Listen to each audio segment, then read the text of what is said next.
Hey guys, what's up out there? It's time for another episode of From the Crow's Mouth, a video podcast hosted by me, Mitch Cumming, lead singer, songwriter, guitar player, etc. for the band Stone Cold Crows. And this is going to be the last episode of the month of February. And it feels like there's still a week to go, but by the time the next week rolls around, it will not be February. So this is the last time we're going to feature whiskey and bourbon cocktails for a while because we're going to be moving to rum next month, which is perfectly timed for the release of our lovely sea-based song, Perdition at Sea. Moby Dick influence. I'm so excited to release this song. I think it's really going to raise the bar for what we are ready to accomplish in the year 2022. Musically, it's, in my opinion, way ahead of Original Sin Part 1. So that is a good sign for what's going to happen when we record Original Sin Part 2. But what I want to talk to you today is actually, what I want to talk to you about today is actually just something that came up I saw this morning. And I just decided, let's talk about song length in the modern era. Because this song that we're releasing is going to be 6.5 minutes long.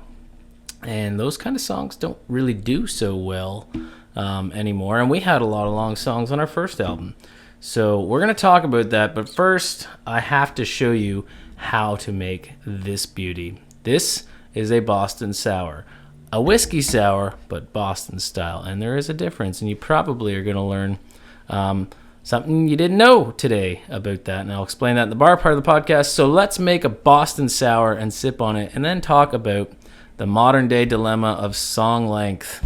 All right, so let's do that, and I'll see you back here afterwards.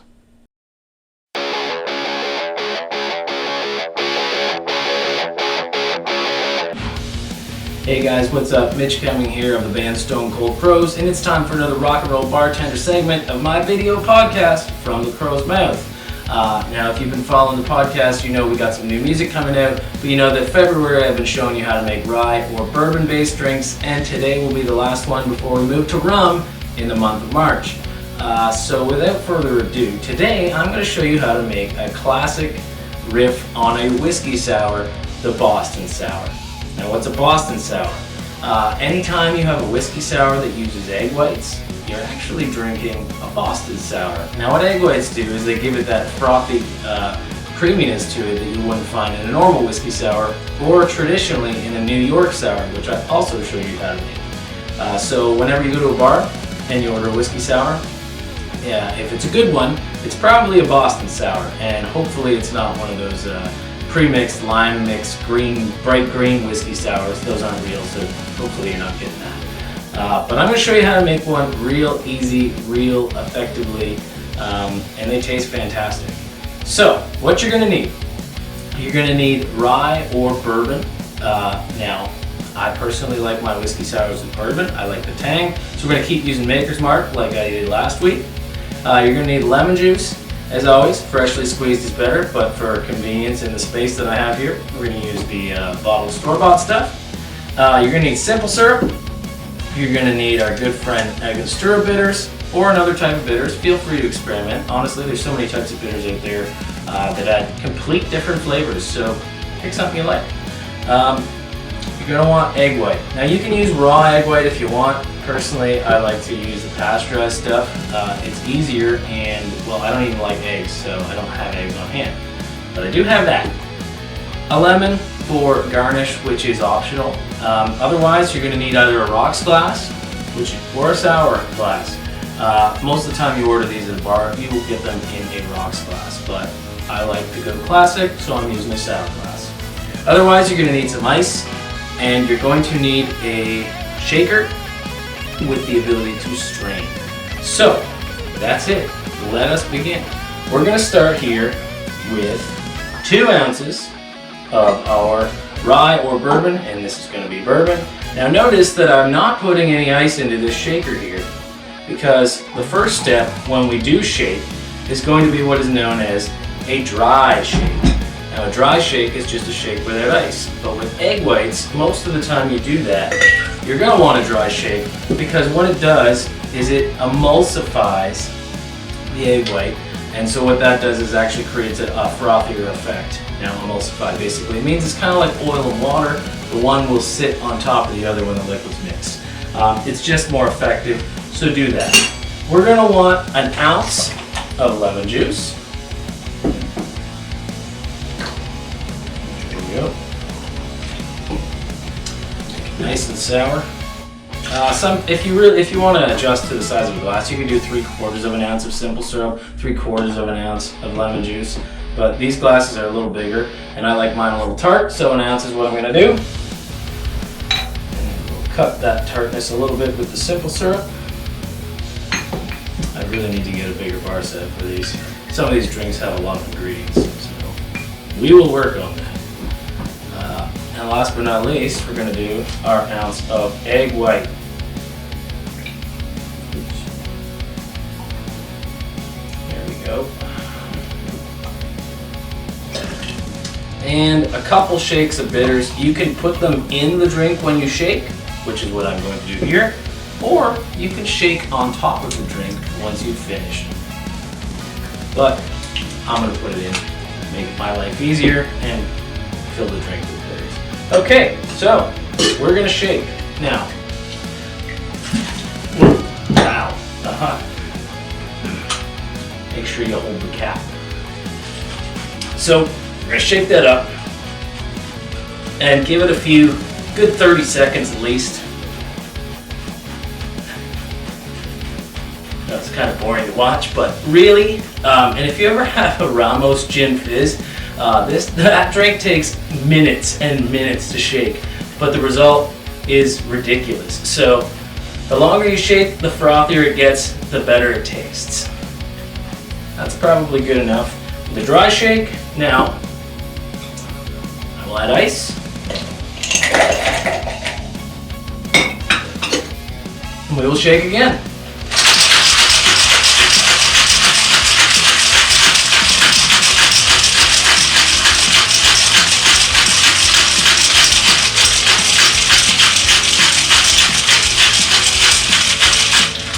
Nice and chilled.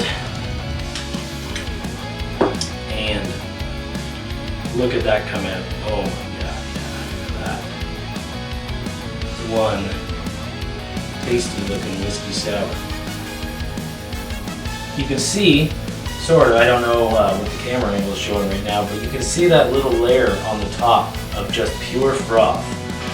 And that is the key to a good whiskey sour, in my opinion.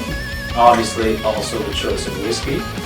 And so that would be great on its own. Now what I'm just going to do here is quickly peel a little bit of lemon zest. Oops. Let's get it on the other side here.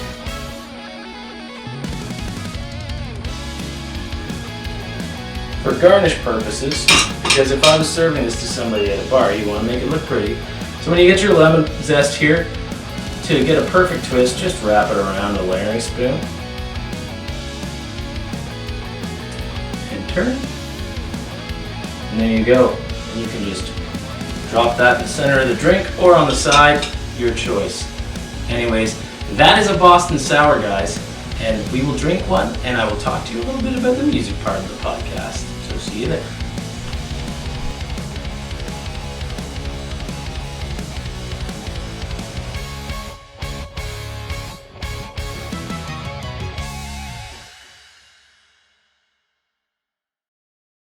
Okay, so we are back and we are sipping on a Boston Sour, a whiskey sour, Boston style. Man, those are really good. Seriously. If you haven't had a whiskey sour done properly, aka Boston style, you really owe it to yourself to try one. Okay, so let's talk about song length. Now, why is it such a problem? It's not really a problem unless you're trying to, work with a record label or make any kind of income or dent in the Spotify streaming algorithm base, because the way that payments work for royalties these days and the way that algorithms build suggesting your music to new fans or putting them into rotation with existing fans is a lot to do with song length, which is why you see so many short songs these days. Hip-hop, punk, anything in the pop realm anything like singles, they're all short, and songs are getting shorter. And the reason is it just means more money, more opportunity to push your music out there. It's almost like you're writing songs as an artist for an algorithm versus just writing artistically. And that sounds not right, artistically speaking. But there is a long history of song length changing according to the media of the medium of how music is released. Like before vinyl existed, a lot of the songs in the 50s were short because they were for radio and the physical format could only hold so much music. And when vinyl came out, all of a sudden bands were able to record these long Odyssey songs because they could fit them onto a single pressing. And so you had a lot of live concerts with jam sections like Allman Brothers stuff, or Pink Floyd where the songs would just go on and bleed. And like that was the thing. Long songs were common, and a lot of the anthems of the classic rock period were long. You were filling that side of the music, like the album, up. You were using it. You weren't wasting it. So you had Stairway to Heaven, and you had Freebird, and you had these long songs like that. But today, it's going back again to short songs is what pays the bills. Because you get paid the exact same amount of money if someone listens to a 30-second song, which is actually the cap at when Spotify considers a song to be payable after a listen. So 30 seconds. If you were to listen to a 30-second song or a 13-minute song, the royalty payment is literally pretty much the same. So that's kind of weird, right? I mean, when CDs were around, also, you probably noticed that albums went from having like 6 to 8 songs on them to let's cram that CD full, and all of a sudden artists are putting out albums that got 15 songs on there, 13 songs or whatever, and that's where the term filler comes from, because a lot of those songs in the middle towards the end just weren't that great, and maybe they wouldn't have made the album if they could only choose 8. Probably not. So what does all this have to do with Stone Cold Crows? Well, you might have noticed that a lot of our songs are long. If you count the intro track, System Breach, to our album with Brave New 84, because it really is the same song, that's 9.5 minutes long. The Last of Us is 7 minutes long. Beast I Am is 5.5. Like, we are not writing short songs generally.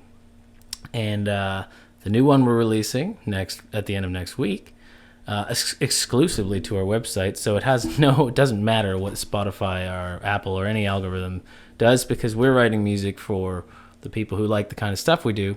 That's 6.5 minutes, and I will tell you there are a lot of long songs coming on Original Sin Part 2. Now, as a band who is trying to gain traction in a seemingly more difficult music industry, why would we do that? Why would we not just write shorter songs? Well, maybe it's just born out of passion and how I personally feel about this project and what I want it to be, but like, short songs don't allow room for the cinematic experience of a story or an emotional arc or a change, particularly when working with orchestra parts. You can't build the tension and release it and build it back up the same way in a 2.5, 3-minute song that you would be able to in a 6-minute song. And there's a awesome midsection in Perdition at Sea that is coming out, and if we had to cram that into 3 minutes, that section wouldn't exist, and to me it's the best part of the whole damn song. So that's an artist choice and not a business choice, and I don't know if I can get behind the idea of writing short songs just for the fact that algorithm works. Like, maybe we'll add a few at some point, but only if it calls for it. I was listening to that Metallica podcast, and the Black Album came out, and that was the one that, boom, all of a sudden Metallica is the biggest metal band in the world, and they were talking about song length, and they said, up until that point, the reason they wrote shorter songs on the Black Album than they had previously done is just because they wanted to be able to play more songs live. Their sets, you only play X amount of songs when every song is 8.5 minutes. And I will say, I agree on that. As a music fan, going to a range of different concerts, whether it be country music or rock music or metal or whatever, when I'm in the audience, it's different being at home and listening to a 12-minute odyssey of, prog rock or something versus going there live and just having to watch some guys fiddle around and jam. It gets a little stale, it gets a little boring. And, those sections like they used to do all the time where they bring out a guy who does a 10-minute guitar solo or a drum solo. Personally, I'd rather just hear a couple more songs. So it's very different, I think. It's very tricky to be able to write music for one idea, for one expression, for another. If you're designing a live show, maybe what you do is you do a medley, where you take parts of 3 or 4 long songs and mix them together. Or you do a bunch of short songs and you build a couple long songs, and then there's songs that you write that you're just like, you know what? This is an album song. This isn't a live song, and you just don't play it live. It's really hard. But I personally think, at least for this project, that is an afterthought. That's almost like turning the business side of your brain on after the art's done and not before.